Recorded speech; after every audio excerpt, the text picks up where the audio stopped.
Bago ho tayo mga kabombo, musad sa iba pang malalaking balita ngayong weekend, kapiling ho natin sa ating linya ng komunikasyon ang pinuno ng National Bureau of Investigation, si Director Melvin Matibag. Pabatiin natin sa ating mga tagapanood at tagapakinig. Magandang tanghali po sa inyo.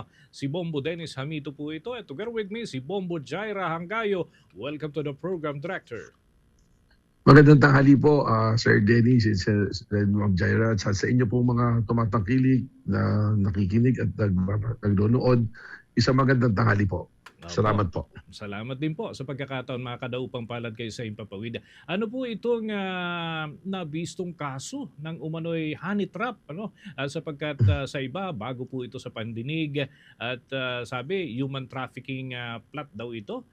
Para kay Executive Secretary Ralph Recto at sa iba pang mga personalities. Bakit ho nakakaladkad dito yung pangalan din ni Representative Leandro Libiste at former Representative Jing Parasa? Could you please enlighten us about this, Director, please? Ganito po, nangyari po dyan, ang talagang kaso po aming ino-operate ng aming mga operatiba ng NCR Regional Office namin together with our STG, Special Task Force Group, ay yung pong report sa amin na pumasok na may isang individual na involved sa human trafficking. Ang ginagawa po nito, nagdadala ng mga babae or kahit lalaki, ganun po yung kanyang report sa amin na sa mga exclusive hotels, ganyan po dinadala.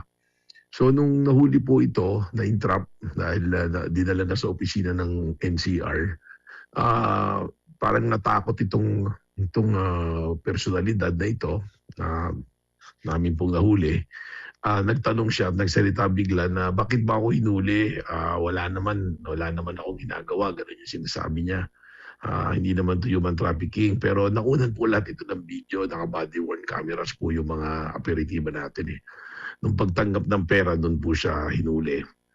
Ngayon, sinabi niya bigla doon sa opisina na may kinalaman ba ito ron sa pinaplano dapat kay Senator pa po ang tawag Ralph Recto. So nagkaroon po bigla ng parang inkling yung ating mga operatiba na inquire, tinawagan po ako na may ganong report. Sabi ko, imbestigahan nyo na. Alam ninyo, at doon na po nalaman na ito palang bugaw na ito, may kumausap sa kanya, si dating Congressman Jing Paras, tinawagan siya noong May 26 at nag-meeting sila ng 3 beses sa isang restaurant sa Quezon City.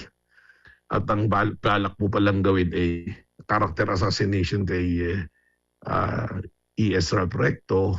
May mga babaeng gagamitin na magpapublicate ng affidavit, may abogado na po sila dala, magpapile ng kaso, dapat itong linggong ito napapasok, at magpe-press con para sirain po ang pagkatao ni ES Ralph Recto. So, binanggit po doon na sang-ayon kay Kong Din Paras ang magpipinas nitong operation na to si Congressman Leandro Libiste. Doon po yun lumabas yung mga storya na yan po. At kailangan po nating imbestigahan at i-validate. Sapagkat para sa amin, namin tinitingnan, mukhang this is a destabilization na may planong gawin po sa matataas na opisyal ng pamahalaan po. I see. Very sensitive itong usapin pala na ito. Okay. So far, ano ho ang na-take action na ng panig ng National Bureau of Investigation? Kayo ho ba ay may nai-issue na subpoena para dito sa pagkuha ng panig nitong si Libiste? And of course, kay former Representative Paras. And ano na ho so far ang tugon po nila?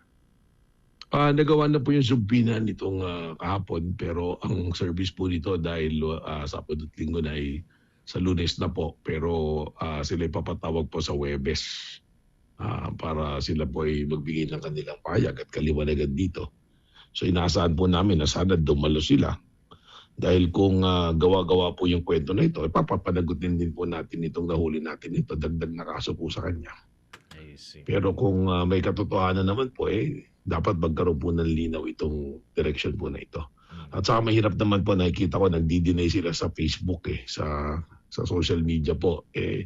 Mas maigi po siguro talagang sumpaan personal na sabihin po para kung talagang walang kinalaman ito po ay opisyal na deklarasyon at nakasaad po sa isang sinumpaang salaysay. I see. Okay. By the way, Director, ang akin pong katandem dito si Bombo Jaira, may ilang punto rin na nais pong maitanong sa inyo. Sige po. Opo. Dag ko rin naman sa katanungan ni Bombo Dennis, kung mapapatunayan na may tao talaga na ginamit dito upang mag-frame o mag-set up, may nakikita po ba kayong legal loopholes upang tugunan ito? Well, papasok din po sa human trafficking yan kasi exploitation po ng mga individual para they're taking advantage of the weakness and the vulnerability para po gumawa ng isang krimen po. So pwede rin po natin yung ipasok doon. Tsaka meron din po na iba pang pwedeng pananagutan po under the revised penal code. Depende po sa magiging takbo po ng investigasyon po. Kung usapin naman, Director, ano po yung latest update dito sa investigation natin dito towards Philippine Southeast Asian Games Organizing Committee? May mga nakuhaan na po kami ng mga pahayag. Ito po yung mga voluntaryo nagpunta at may mga dokumento na pong pumasok. Yung pong mga board of trustees ng Peace Corps, hindi po dumating, nagpadala po ng abogado. Pero isasapuin na po ulit natin para bigyan po muli ng pagkakataon na sila yung makapagpaliwanag po. Dito naman sa Task Force Cash Cow related dito sa Southeast Asian Games, may update na po ba dito or developments sa inyong investigation?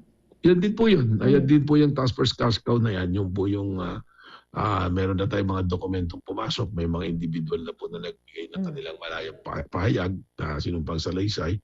Yun na lang po inaantay natin nga yung pagdating po sana ng mga taong nandoon po sa GIS ng Peace Corps, yung nakarehistro po sa Security and Exchange Commission po. How about the director dito sa investigation or pagsilip po natin dito ng possible flood control projects anomalies doon sa Taguig City, no, na known as bailiwick of Senator Alan Peter Cayetano? Well, yung pong mga dokumento Natin, i-check natin na maya-maya mga kabombo yung signal mula sa panig ni Director Matibag. Very important ito itong ating pinag-uusapan para sa kalinawan itong mga ongoing investigations ng National Bureau of Investigation. Okay, at nagbabalik si Director Matibag. Director, please proceed with the Yes. updates. Go ahead po, please.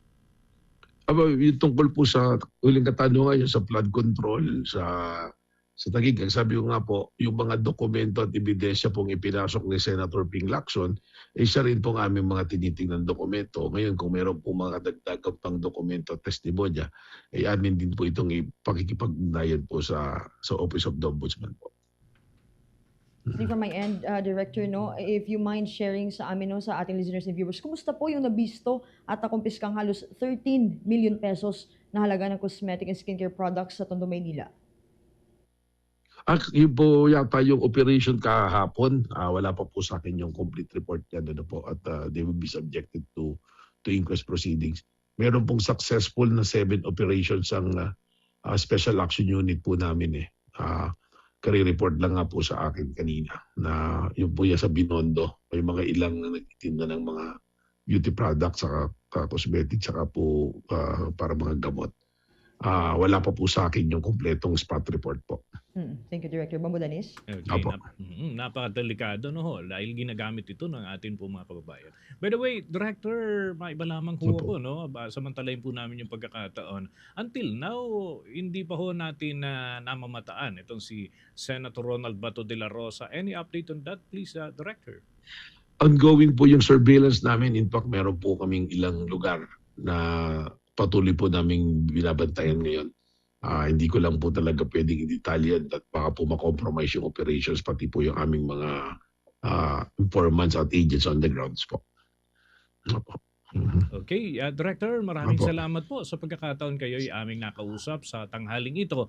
And siguro from time to time kami ho'y hihingin ng mga karagdagang update mula ho sa mga paksa po na yan. And kung kailangan man ng National Bureau of Investigation to disseminate information para makapag-ingat po yung ating mga kababayan, bukas po ang Bombo Radio Philippines para naman dito sa mga mahahalagang impormasyon, lalo na yung mga babala at iba pa hong mga aspeto na kinakailangan na mabilis na ma-disseminate. Thank you so much, Director. Opo. Salamat din po. Magandang tanghali po. Mga kabombo at mga Kastar Nation, nakausap po natin ang Director ng National Bureau of Investigation, si Attorney Melvin Matibag. Siya ho ay tumukoy doon sa mga paksa na kasalukuyan hong hawak ng kanilang kawanihan hinggil ho dyan sa mga usapin na kanilang iniimbestigahan.